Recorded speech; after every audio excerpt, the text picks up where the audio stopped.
The Enterprise inherits a very strange young man. You're going to want to stick around for this one. It is called Charlie X. Please stick around and stay.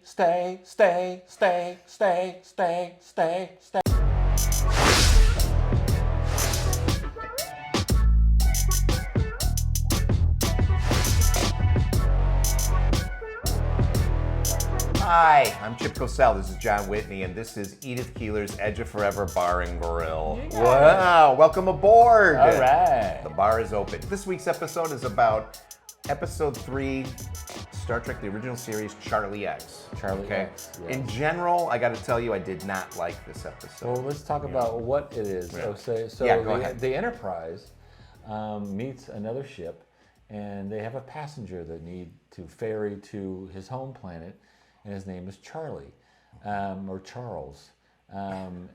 He was the lone survivor of a crashed vehicle, sound familiar? Yep. 14 years prior. And he somehow survived on this planet. And he is now a passenger. And what I thought was really kind of strange is that when we first meet Charlie X, the captain and I guess the lieutenant or whoever the second command of this ship is there with them, and they just could not get out of there fast enough. Right. You could tell they did a really good job. These Teamster-looking guys, Yeah. that they want to get out of there right away. Like, yeah, we're good. We just got to go. No, playing games and stuff. No, we got to go. You know, Yeah, Kirk is like, we have Sorian brandy. We have tapes. Perhaps you would like some porn. I don't know. Yes, tapes. He even made a comment. He's like, I've never seen a crew of a research ship want to leave so fast. Yeah, exactly. Not want anything. It's nuts. Yeah, there's only 20 of them on there. Right. And just like to speak technically of the episode right off the bat, that we watched the revamped version, the restored version, the refit version. And in this, right at the beginning, Kirk is doing, a captain's log about how they're docking up alongside another ship. But in the original, you didn't see the other ship. And here, the computer animation wizards put in this really cool-looking ship that looks kind of like the one that Khan was on. Yeah, kind of comes up. I'd like your opinion. What do you think of them redoing the special effects in general for the whole series? Do you have a problem with it, or? No, because I think they did it for a reason. They wanted to sell Blu-rays, right? So they needed to upgrade some of the effects. So okay, yeah. So Charlie X is dropped off. The guys from the crew from the Antares, they leave. They ditch him right there with Kirk. So we know something's up, and he's very strange. This kid. I mean, he gets shocked by the doors opening up on him. He's like, ooh, looking at the doors open up on him. That's right. The doors of the transporter room open up, and he's like freaked out. Didn't they have automatic opening doors on the Antares? And he was there for a while. Maybe there are no doors in the Antares. Maybe it was just this weird whatever. I didn't even think about that, John. That's a good point. When he's walking through the door, right? They're about to leave the transporter room, and all of a sudden there's Yeoman Rand. Yeah, it opens again, and it's like a magic trick, Right. Pling! There's a Yeoman Rand standing there. That's right. And what does he say? There's this exchange that's really weird about like. Yeah, it's like something like, "Are you a girl?" Yeah, that's right. Like, "I've never met a girl before." Is this a girl? Yeah. And Kirk is like going, "Yeah, Charlie, that's a girl. That's a girl. Mm-hmm. Oh, you bet she is a girl." Right? So where are we at? Yeah. So she goes. Yeoman Rand escorts Charlie to his quarters. But we don't see him again until he's in the depository. Yeah. Or was it depository? The suppository? Oh, no, depository is different else. Suppository is something else. That's something else. Sorry. Yeah, he's doing exercises. He's doing a workout. Yeah, and McCoy is kind of just good old-fashioned country Dr. McCoy. Yeah, and they're talking and stuff, and what was really weird is they have this conversation. Oh, you're fit as a fiddle, basically. I don't know what word he uses, but you're 4F. 4F. Something. 4O, maybe. 4O or 4O, something. I think. Perfect condition, and so he's about to show him out or whatever, and yeah, he's like going, "Do you like me?" It's like right off the bat, and McCoy's like going, "Sure, why not?" Yeah, what's not to like? Yeah, it's like I just met you 10 minutes ago. Yeah. I don't know. Yeah. I thought that was kind of weird. Yeah, that is. And he's like explaining, the people on the Antares, they didn't like me. I want you to like me. I'm trying to make people like me. That was a very key moment in that character. Make people like me. Yeah, great Yeah. They're dropping breadcrumbs here and there. Yeah. About what's going on. Because that kid is fucking. Yeah, There's something man. happening with that kid. What else? He's obviously a tortured teenager kind of thing. Yeah, kind of. It's so annoying. It's like, oh my God. It's like, I don't know. I just didn't. When I was a kid, I never really liked this episode that much. But, because he's just not a likable guy. But the actor is a good actor because I don't think he's supposed to be likable. Yeah, if we've done our research, we know the name of the actor. Yeah. It's. Don't know. We know Grace Lee Whitney, and that's about it. So that's when he's walking around the ship, and after that, he's just kind of like this whole exploratory moment of montage of him kind of poking around and looking at people while they work. And you notice something kind of weird with the Jeffries tube. Yeah, like he comes out of the Jeffries tube. Obviously he climbed up in there, and then two other guys come out, and when they notice that he's there, they're like surprised to see him. Like he obviously had to have climbed up into the Jeffries tube without telling them, and he's sticking around in there, and looking at the ass end of these guys up in the Jeffries tube doing work, and another guy is pulling PVC pipe that has like stickers around the. It's just strange. Some innocuous pulling Through some down weird pipe. hatch in the floor. Yeah, running like plumbing or something. It's very so strange. funny. It was just so weird, right? Yeah, it's like really weird. God. Like it's supposed to be a 1960s futuristic version of what would you do in a ship? Yeah, right. It's kind of weird. Keep it up to date. This ship, people are working. They're Yeah, doing their and thing. we're seeing a lot of peripheral people that we really don't get to see much later on. Yeah. So then what? He goes from there, and is that when he bumps back into to Rand and then like gives her a present, right? He gives her perfume, and she's like, "That's my favorite perfume. How did you know? The ship stores don't even have this kind of Right. thing." And at that point, we don't know. We don't know as the audience that he can just conjure up anything. Right. So it doesn't matter. He could anything that he can make. If he can think about it, he can make it into a material thing. She turns and walks away, and she said, "I'll see you on Rec Room 6, Deck 3. Okay. I get off at 1400 hours." So she's gonna meet him there. And he's all excited. Okay. And he smacks her on the ass. That's right. But one thing, but I'll bring this up later. But What? maybe now. But she's like wearing a tricorder. Why do people?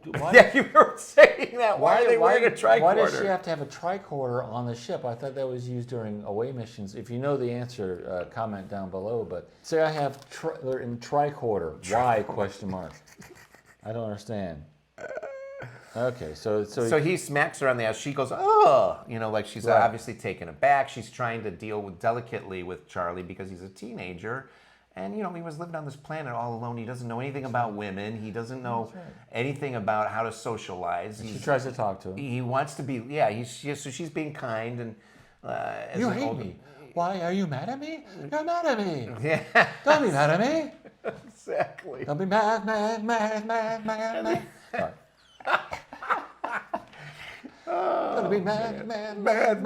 at me. That's how I picture every time. It's like so weird the way he's like. He's almost like a psychopath. The way he completely like gets self-centered in his thought and like completely is like freaking out and stuff. So I know you'd think they'd isolate him like in sickbay or something for psychological evaluation or something. well, yeah.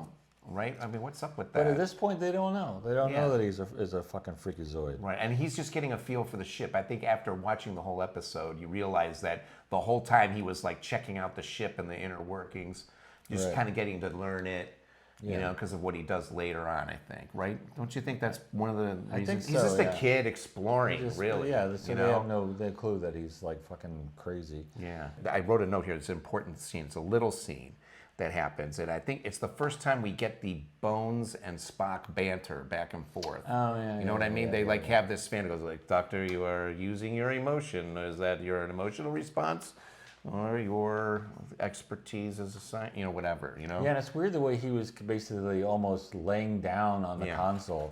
McCoy's just like, well, I don't care about pushing no buttons. I'm just sitting here talking to my friend.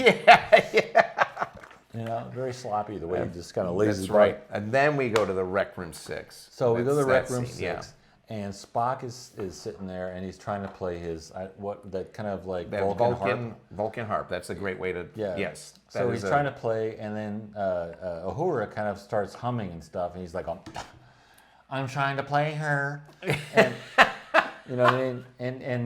And she's like, "Oh, I'm sorry, Mr. Spock. I can't help myself." And then all of a sudden, Rand like eggs her on, like, "Go ahead, and sing a song." Yeah. And so this is like the weirdest. I don't think we've ever seen Uhura sing before. No, And it's like a 5-minute scene of her singing. What happened was I read that in the script they said that Uhura was doing impressions of all the senior staff, and on set they said, "You know what, Nichelle Nichols, you sing. Why don't you just sing a song?"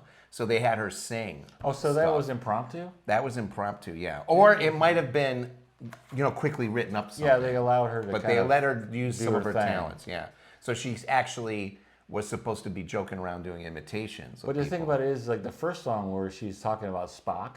Yeah. And she's like, because in almost hitting on him, dude. So in Man Trap, she's very flirtatious with Spock. She's like, Spock, don't you have a full moon on your planet about love and tell me how pretty I am? Almost. So and then Spock says a Vulcan does not have a moon. Right. So I'll have to cut that clip in. Yeah, so she sings, and then Charlie comes in, and he's like saddles up to Rand right off the bat, and it's like he's like walks in with a big fucking smile. He's like looking around like, what is happening here? What is happening? Yeah. And you know what I mean? And like saddles up to Rand and starts like have these cards. Yeah, and, he picks up a deck of cards and he starts flipping. He's going, "Hey, you want to see it?" Kind of like without saying it, you want to see a trick, and she's like, "No, I'm listening to my friends sing." Exactly. But then Rand totally fucked up and said, "Sing another one." Yeah. Sing another. And then she starts singing about Charlie. Yeah. And guess what happens? Charlie don't like what Uhura's thinking about her. Yeah, he's singing stuff like he's trying to find his first embrace, and he's kind of winking at Rand, and Rand's like, "Not me, don't go there." Yeah, he's totally uncomfortable. So Charlie does this thing with his eyes, Like, yeah, it's awful. So see that again, right? I'm gonna zoom in. I'm gonna do a snap zoom. Yeah, do a snap zoom.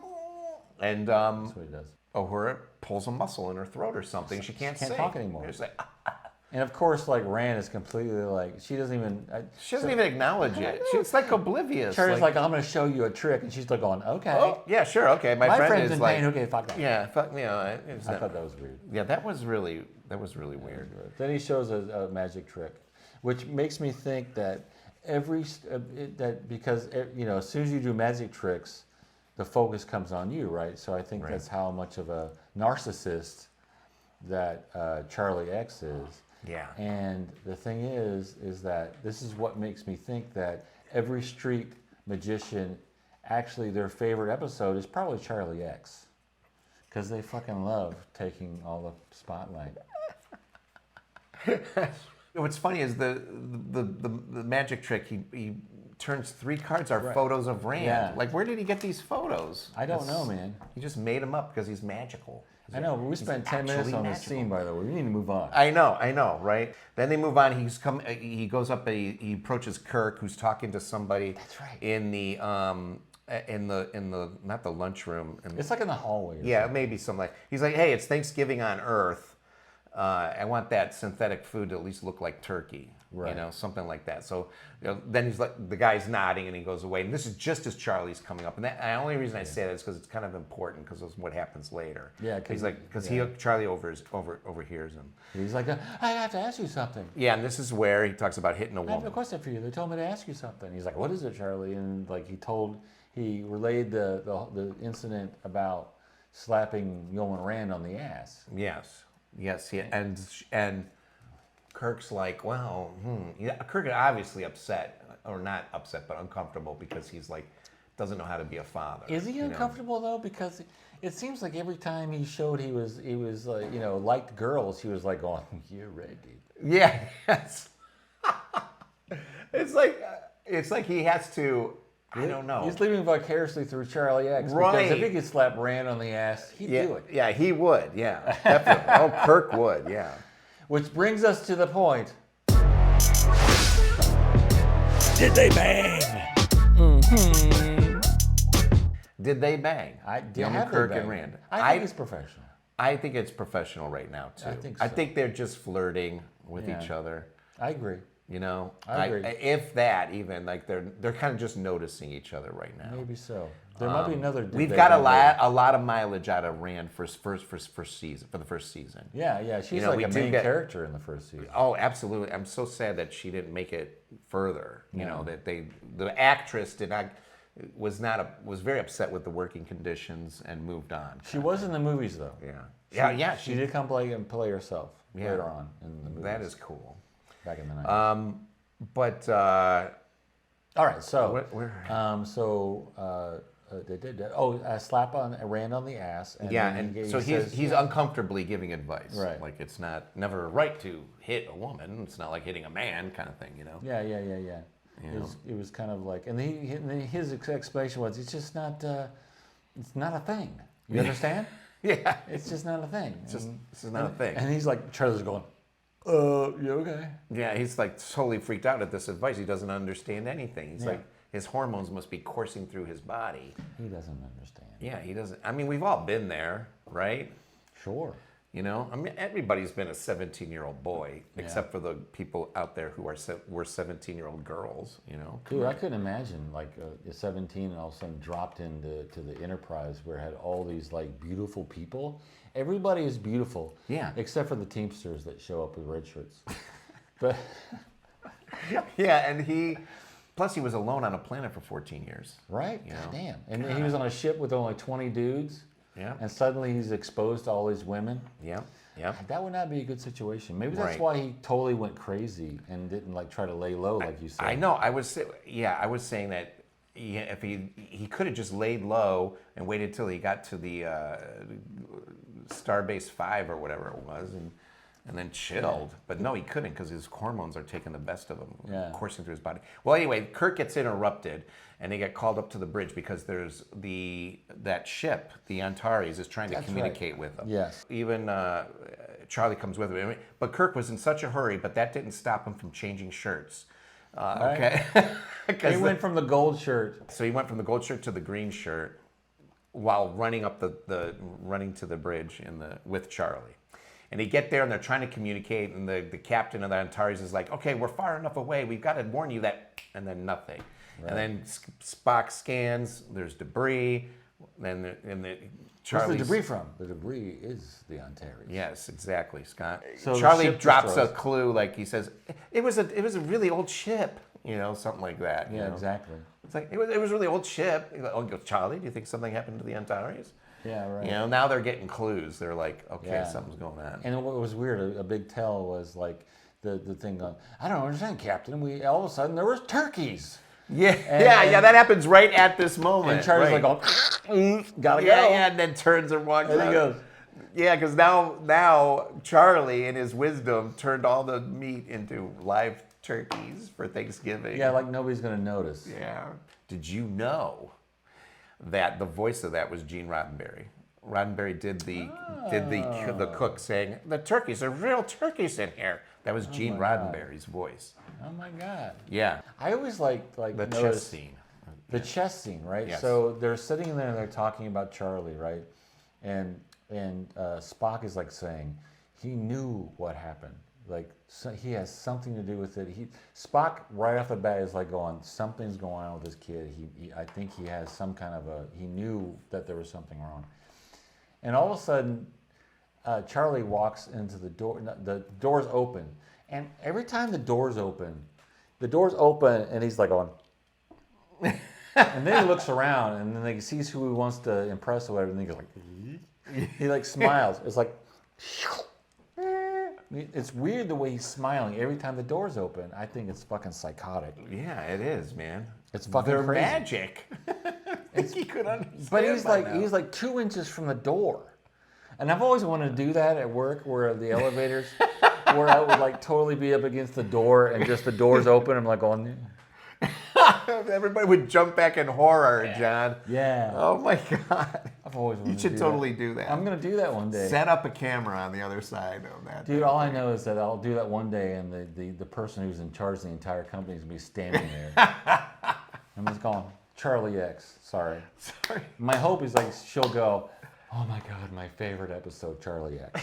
You Anyway. get a raise. You get a raise. Charlie walks in, and then Kirk is like saying, I forget what they say, but he ends up leaving Charlie with Spock because Charlie's like, oh yeah, I watched the people named Terry's play chess, maybe, and then Kirk's like, play chess with him, Spock, and he sits down and starts playing chess with him. Yeah, I think he wanted to play with Kirk, not I think so. not Spock, and so he's kind of like, oh shit, oh well. But he's gonna go and entertain the idea of playing chess, and he So they sucks play at this, chess. Yeah, they play this 3D chess. Yeah.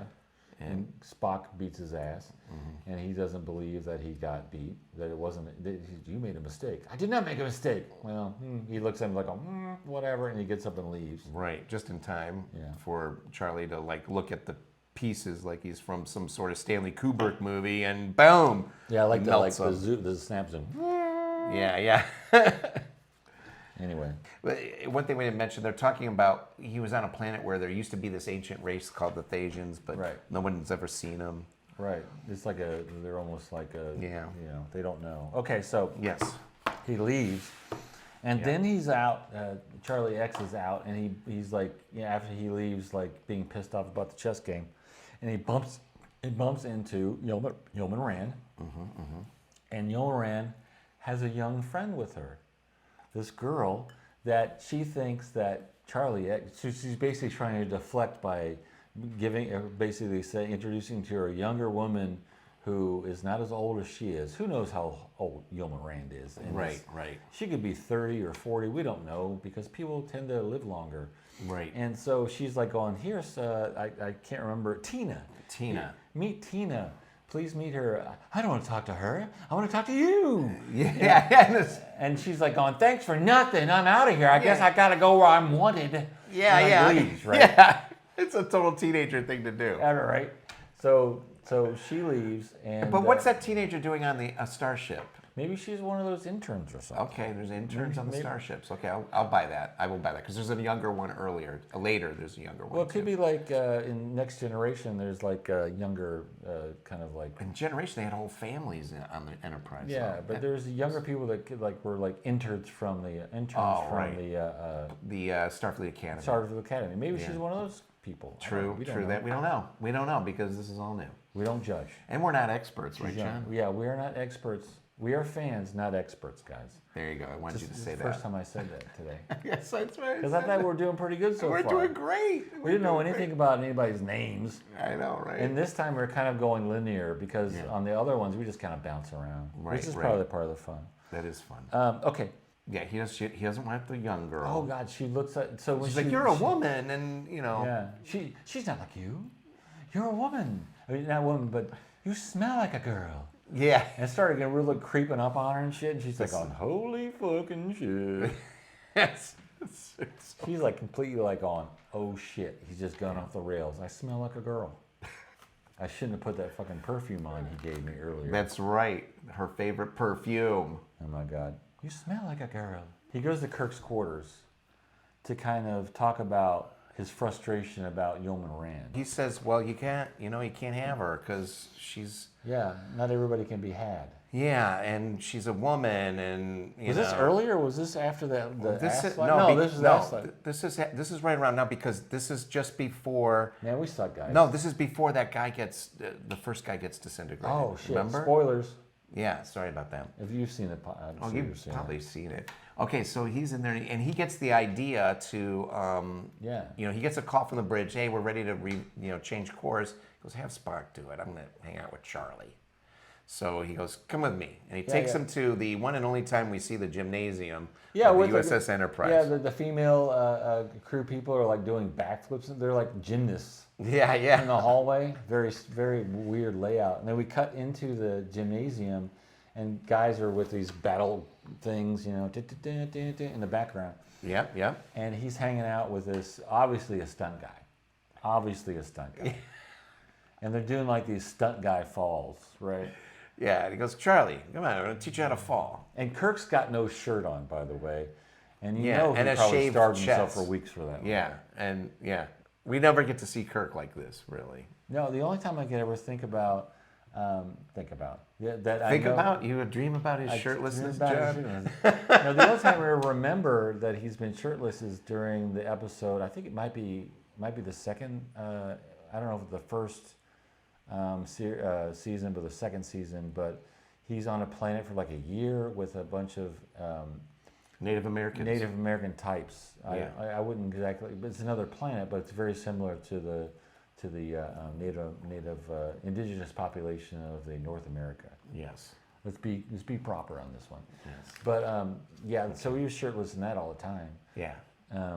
But this is weird. It's like, he's like got his shirt off and stuff. But there's one thing that I noticed that I don't know if I ever want to see again is like panty lines on Kirk's outfit.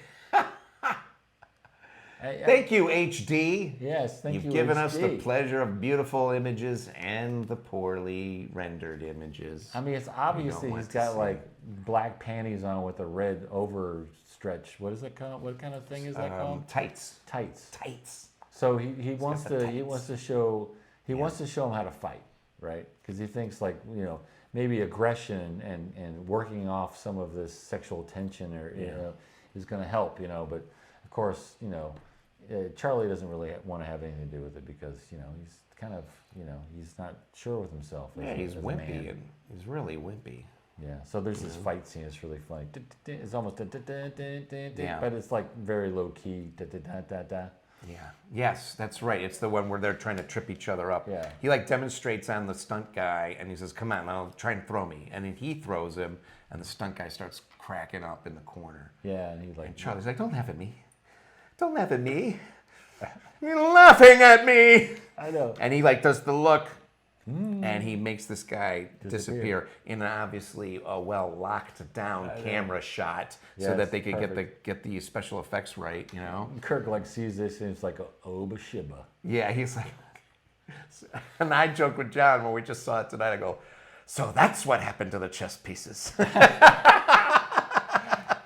Like the most insignificant thing. Oh, it was him. Yeah, yeah. All right. Oh my God.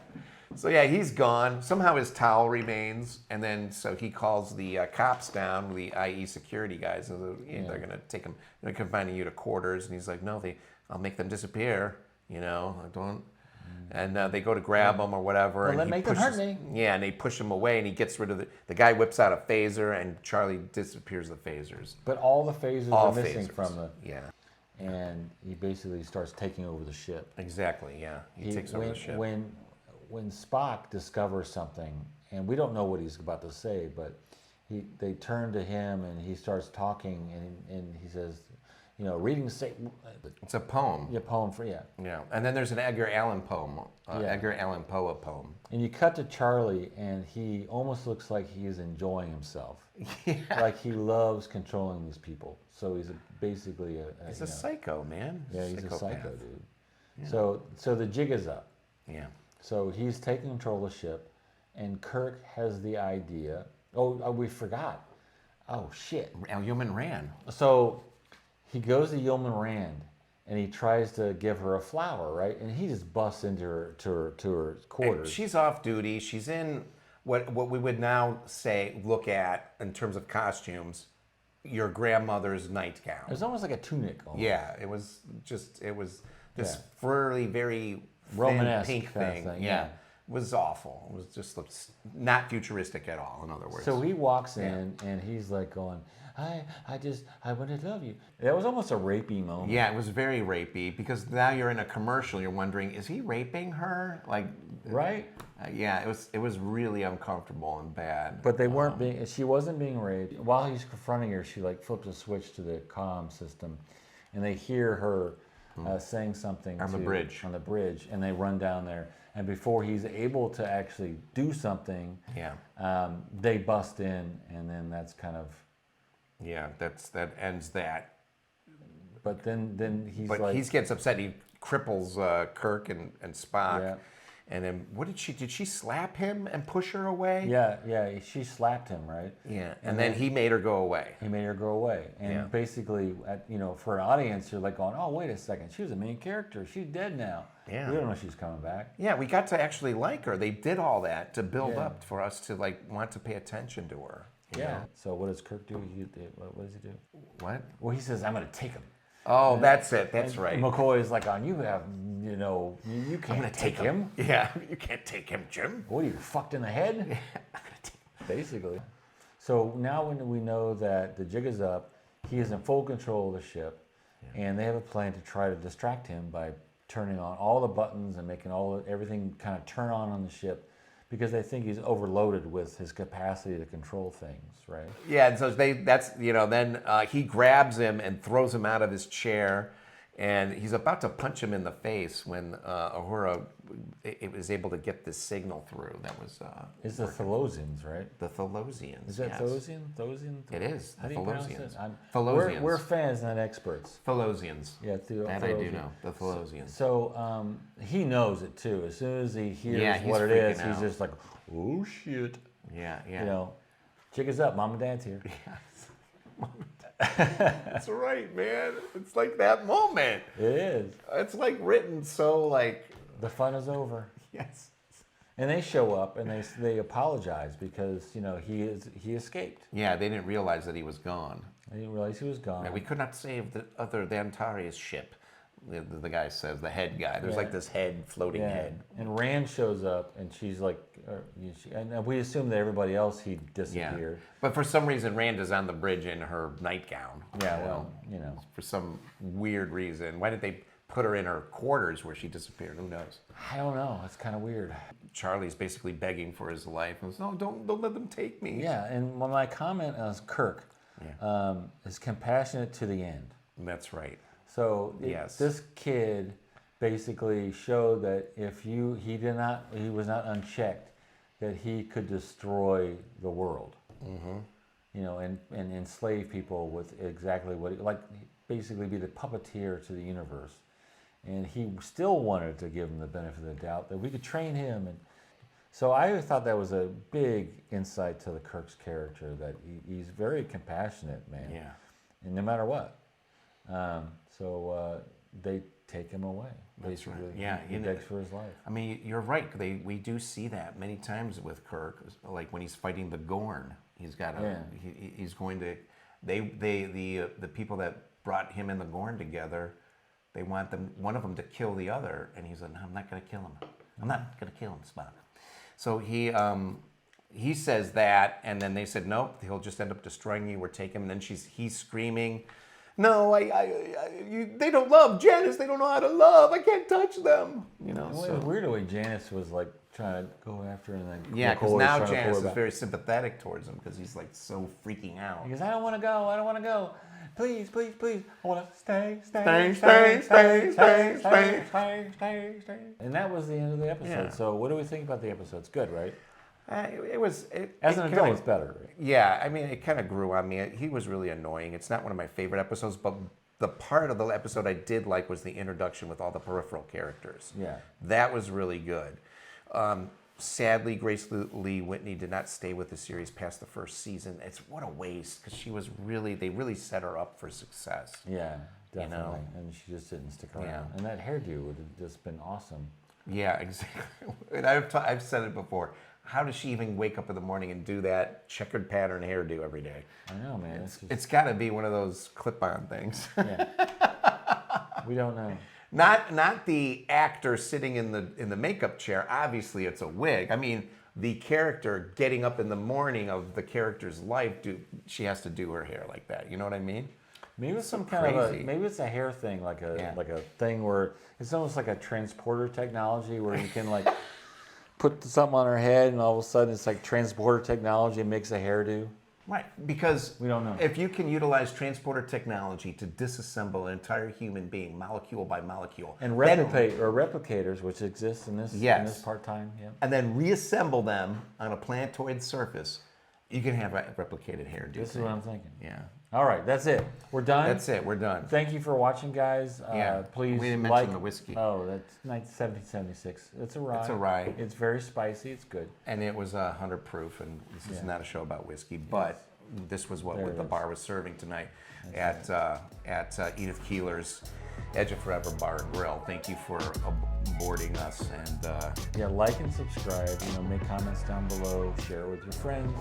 And the next episode will be the second pilot that yes. NBC ordered. It was called Where No Man Has Gone Before. So we'll see you next time. Thanks for watching.